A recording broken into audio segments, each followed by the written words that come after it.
Hey guys, I've been wanting to do this for a long time. Not just this trail, but this. Putting it on a camera, sharing it, and building something.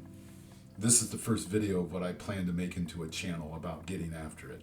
Off-road, deep woods, wherever the trail leads. No fluff, just the real thing. But first, I want to show you Miggy.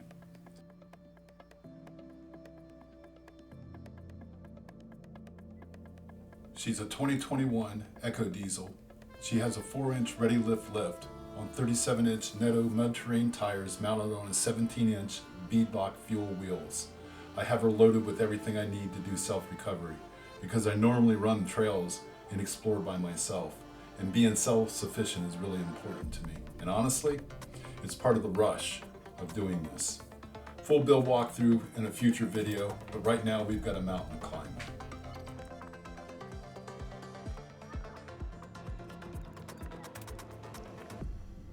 I'm sitting at the beginning of FR 162, also known as the Big Levels Trail, where it turns left off of Cole Road FR 42. From here I'll be gaining over 2,500 feet in elevation to the highest point of the trail, which sits just over 3,500 feet up on the Blue Ridge Parkway. It's a seasonal two-way trail, roughly 10 miles long. Depending on where you pull your information from, Bald Mountain is rated a 5 of 10. I use OnX as my primary mapping tool. That's where I pulled my research information from. If you're not using OnX yet, I strongly recommend it. This trail is typically open from April 1st through January 10th, and it closes in the winter due to snow and ice, and for good reason. Spring and fall are generally considered the best times to run it. I'm out here in June, and I gotta tell you something worth noting. We have not seen a drop of rain in 4 weeks coming into this, and that matters for what I'm about to show you for the lack of mud on this actual trail. Now about that 5 of 10 rating, and I'm going to be honest with you, if you're comfortable with technical, rocky, wet mud terrain, I think that number's a bit generous for what I found out here this day. Running this in June, with 4 weeks of dry conditions behind me, I'd personally put it at a 2.0 at best. The rocks kept it real throughout the whole way, but it wasn't the fight I was expecting. Now catch this trail after a hard week of rain in the early spring, and I think the rating will tell a completely different story. Trail ratings are a snapshot in time. Conditions write the actual chapters.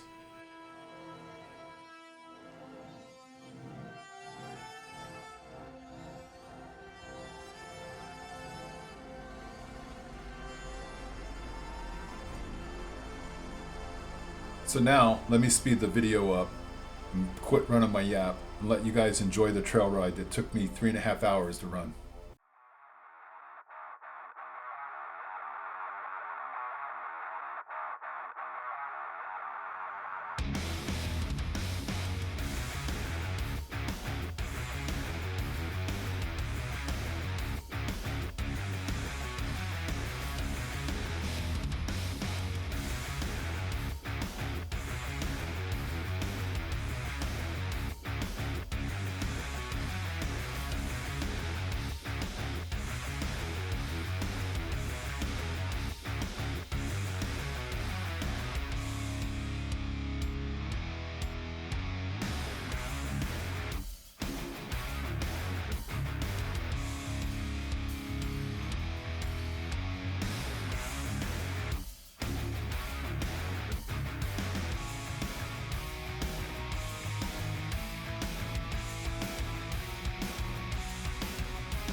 I want to be straight with you about this trail.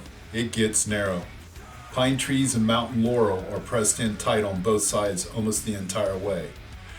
If you wheel long enough, you hear people talk about getting pinstriped on the trail.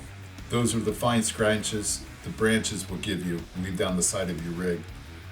Bald Mountain's going to pinstripe you. It's not a question of it. It's a question of how many consider it a badge of honor. The road armor fender flares have already had a conversation with a few branches today, and that's what they're here for.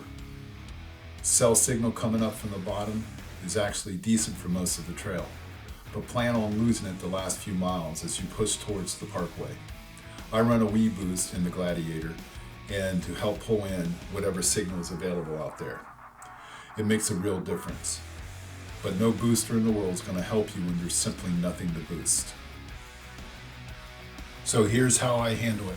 And yes, some of you are going to laugh at this, and that's okay. I carry a hard copy of maps everywhere I go for every area that I'm in. It's printed, paper, old-fashioned, and I carry a lensetted compass.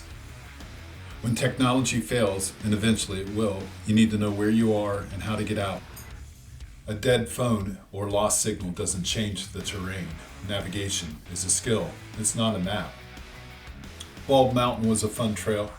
It's not the hardest trail I'll ever run, and it demanded my full attention for every one of those 10 miles. Rocky, narrow, technical, and just enough mud to remind me that it could turn on me at any time. And Miggy did exactly what I built her to do. This is my first video, and I'll be honest with you. I don't know exactly what this channel becomes yet, but I do know what I'm chasing. Harder trails, deeper woods, bigger challenges, more days like this one. If that sounds like something you want to come along for, hit subscribe. Let's see where this thing goes. See you on the trails.